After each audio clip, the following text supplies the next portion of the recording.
Comic Boom. Hey guys, Comic Boom here to review Superman issue 15.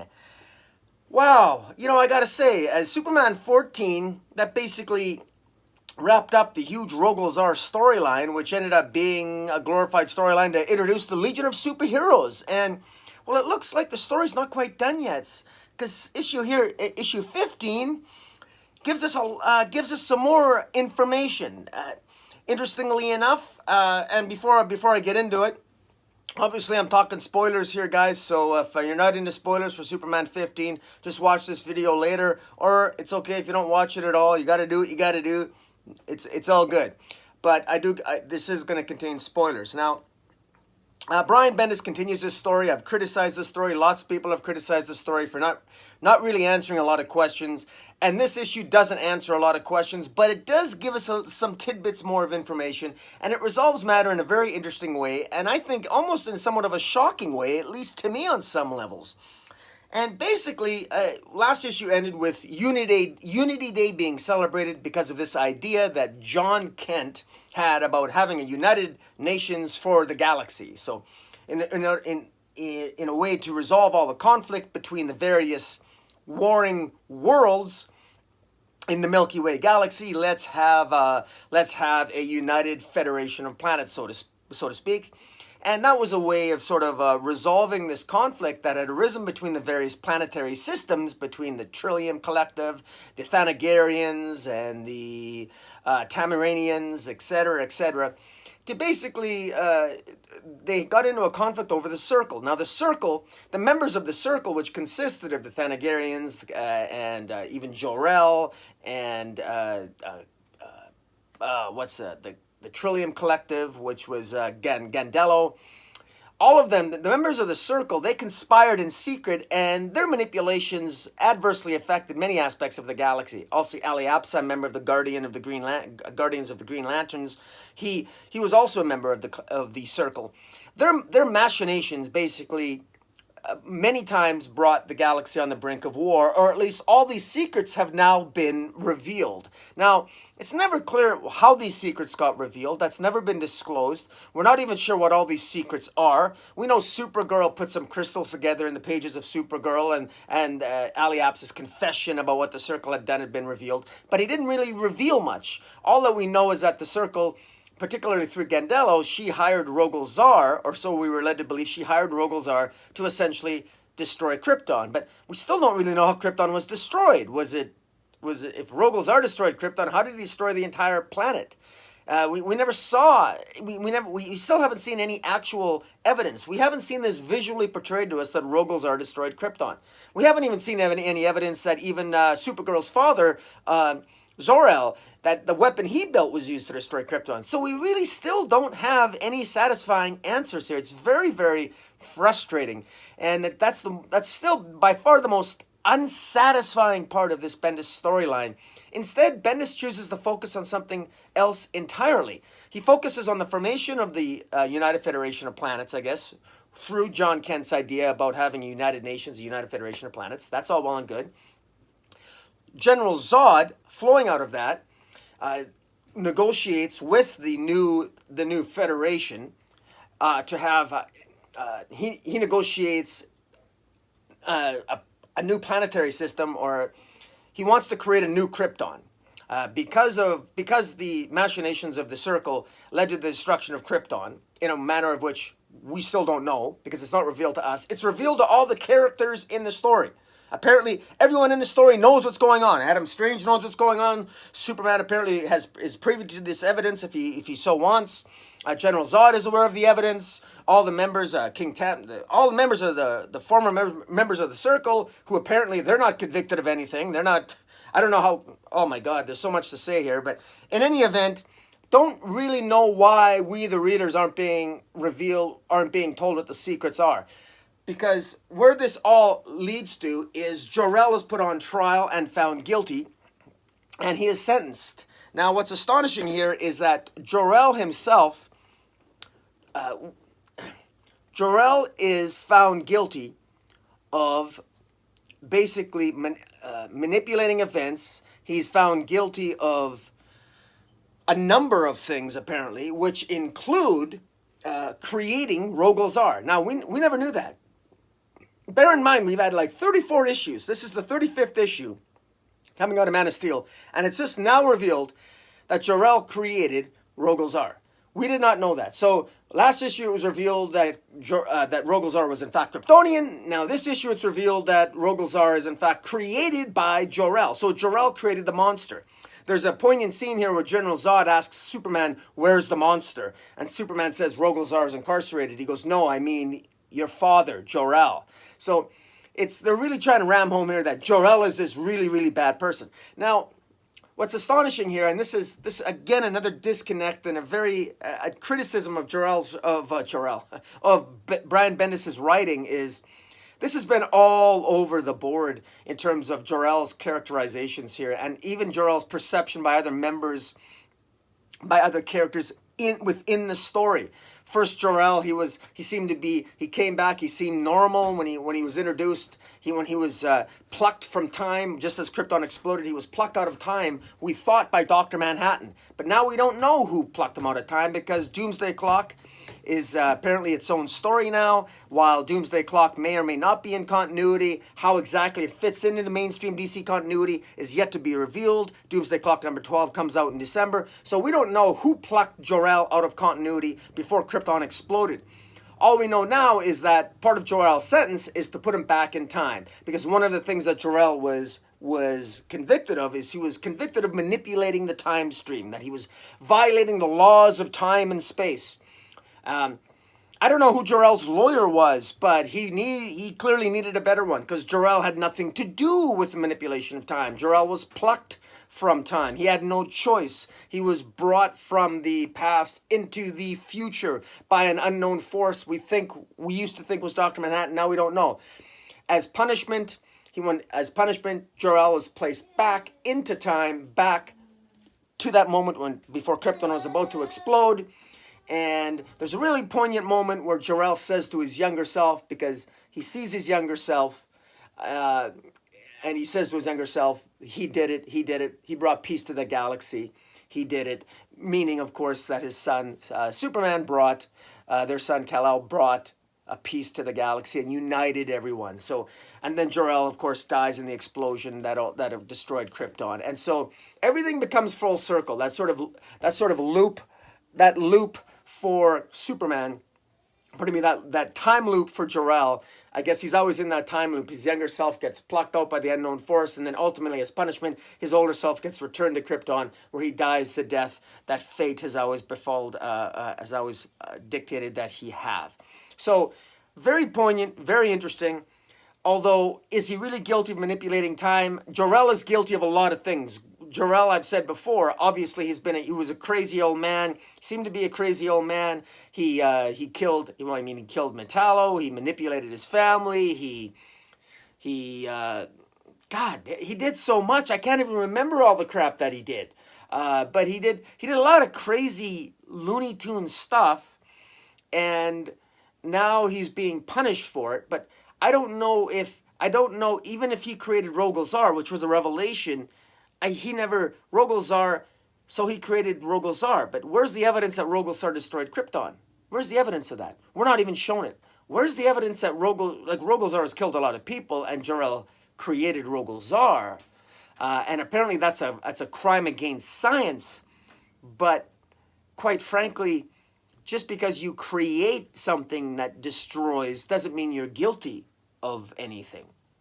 So this is my the thing that frustrates me about this storyline is the most interesting aspects of the story for me were precisely those parts of the story that Bendis doesn't explore, and that's what's so frustrating about it. And that's why, again, this is a very unsatisfying issue, because we've now waited over a year and we're just not getting, we still don't have any answers.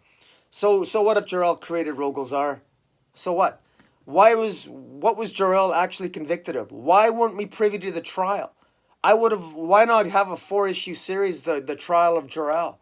What is he actually guilty of? What was the point of the previous scenes and previous issues with the Thanagarians chasing Jor-el before Krypton was going to be destroyed? What was the point of all that? I mean, clearly Jor-el he was set up, he was framed. He was trying to protect Krypton. I think that's clear, and yet clearly that's a story that's being put off to another day. And the other thing that really frustrated me about this issue is Superman made it clear. He was asked about who would represent Earth. All the various planets that formed the United Federation of Planets had representatives, and they asked Superman who's going to represent Earth. Superman said, I will. So Superman's going to represent Earth, and then all of a sudden, all the planetary leaders get together and they pass judgment on Jor-el. And they have Adam Strange tell Superman, oh, by the way, we not only put your father on trial in your absence, but we convicted him in your absence, and we passed sentence, and we carried out the sentence in your absence. And by the way, he's dead. We put him back on Krypton before it exploded. It's all said and done. Thank you very much. And Superman doesn't seem to have an issue with this.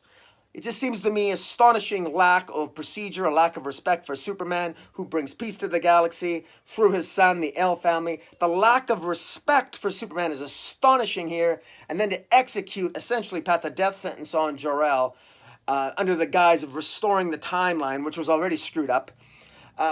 I just found it incredible that they never consulted with Superman.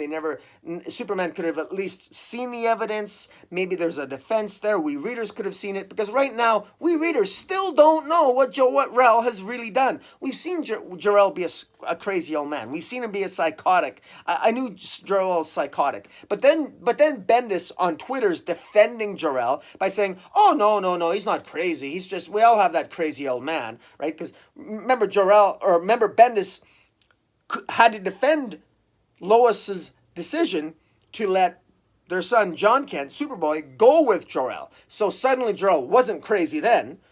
Jor-el, who had murdered Metallo at that point, had done all kinds of things, almost killed him, attempted to kill, had done all these crazy psychotic things. Suddenly John Kent is allowed to go on a tour with Jor-el. Jor-el loses him for 3 years on Earth 3, at which time John Kent ages up conveniently, comes back. Then suddenly Jor-el becomes judged. He's a little bit more crazy again. Then Jor-el gets together with the El family, and then they fight General Zod and they fight Rogol Zar. Now all of a sudden it all gets conveniently wrapped up. Jor-el's put on trial, and I guess Jor-el's really, really bad all of a sudden, because suddenly all the secrets of the Circle are revealed. Well, who revealed the secrets?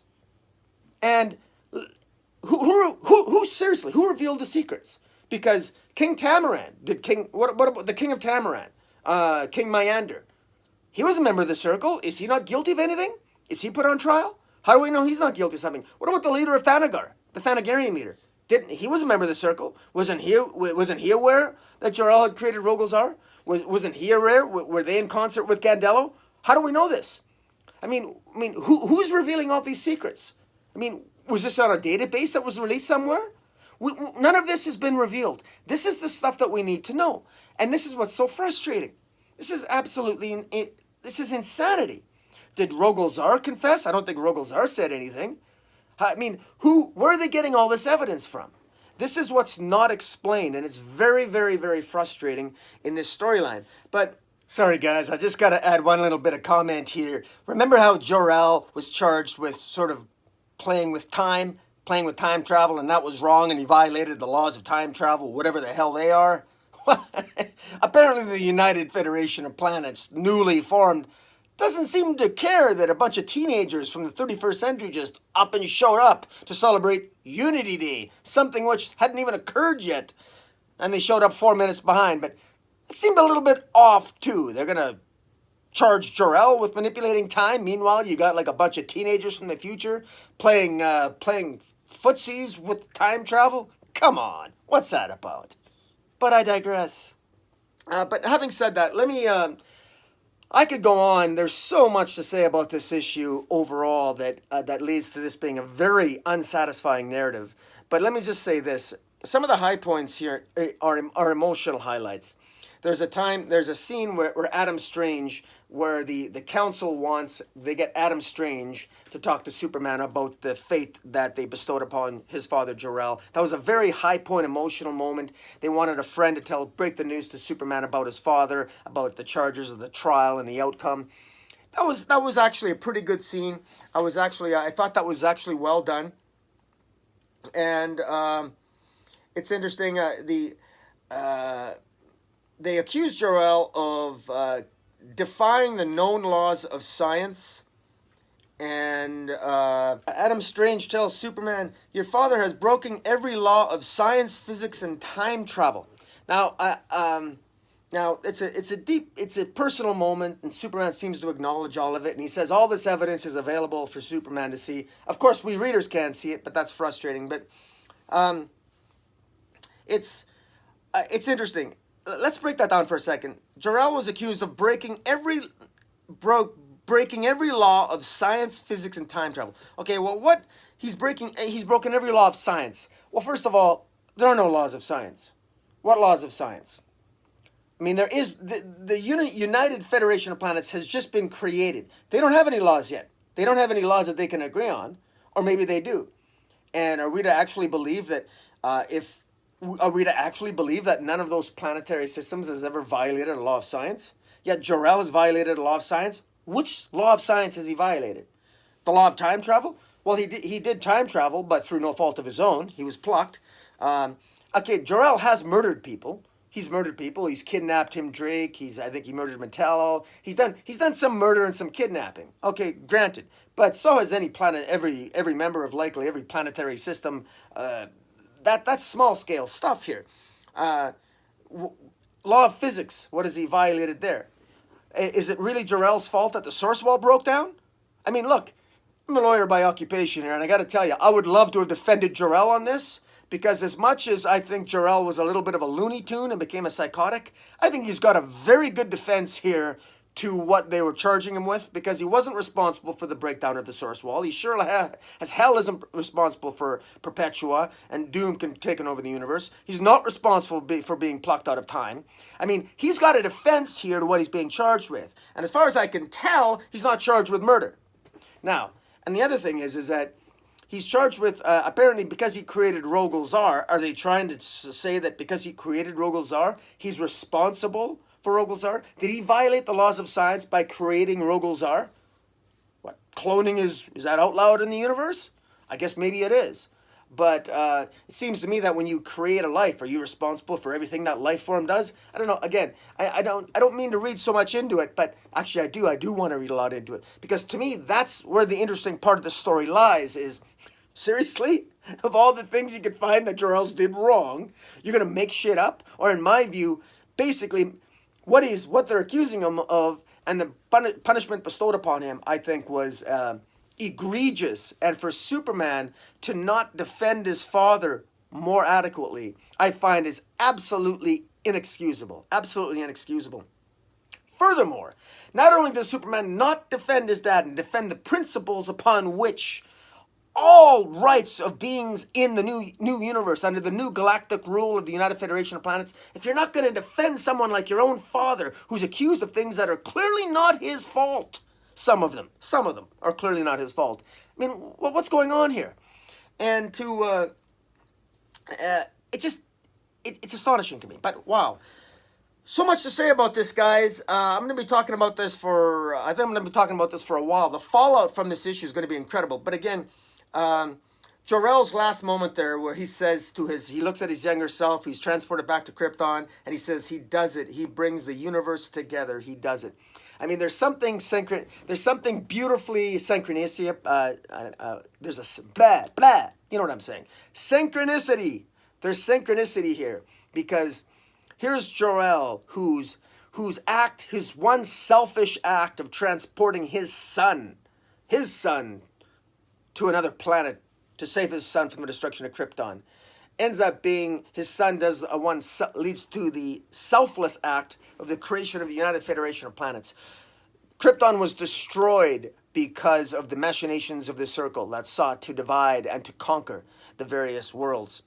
And ultimately, in the end, it was the destruction of Krypton that leads to peace in the galaxy, i.e., Unity Day, as John Kent exclaims in this issue, to the excitement of all those around him, including the members of the Legion of Superheroes, who extend an invitation to Superboy to come and visit them sometime in the future, which of course leads to another astonishing bit of news and disappointing news for Superman and Lois. It means that once again, their son, not only have they missed out on his entire youth, 7 years of his life gone, they've missed out on. But now John Kent wants to abandon them again and go into the future and have a little fun getting laid by women in the future, or shall we say teenagers, which I'm sure in John Kent's mind is even better. There you go. Wow. Lots happened, guys. Guys, wow. A lot to say about this issue. Interesting too about General Zod. It's going to be interesting to see when they create new Krypton as part of the reparations for what they did against the Kryptonian people. General Zod and his wife Fiera and their son are going to be going and creating a new Krypton. But as Supergirl says, you better have a lot of children, because what are they going to do? How can they possibly create a new Krypton? There's no Kryptonians anymore. The Bottle City of Kandor was completely destroyed by Rogol Zar. There's only a handful of Kryptonians left in the universe. In fact, I think in this continuity, the only Kryptonians are the Zod family and the El family. So what's left for Kryptonians? I have a very sneaking suspicion that at the end of this, I do believe that we're probably going to discover that there were survivors from the destruction of the Bottle City of Kandor, and there's going to be more Kryptonians revealed to have survived Rogol Zar's attack. I do believe that. And I do believe that probably following the events of Justice League and Brainiac's manipulations of various worlds and alternate futures with hypertime, I believe we're going to end up with some Kryptonians that are going to end up in our universe and help to repopulate New Krypton with General Zod. But that's just my theory. I'm going to throw that out there. Guys, I know I missed stuff. There was so much in this issue. A lot to unpack, a lot to get frustrated with, and maybe even a little bit to get excited about. So guys, tell me what you think of Superman number 15. What an issue. Wow. Hit the subscribe button. Follow me on Twitter at Metropolis40. And until next time, Comic Boom out.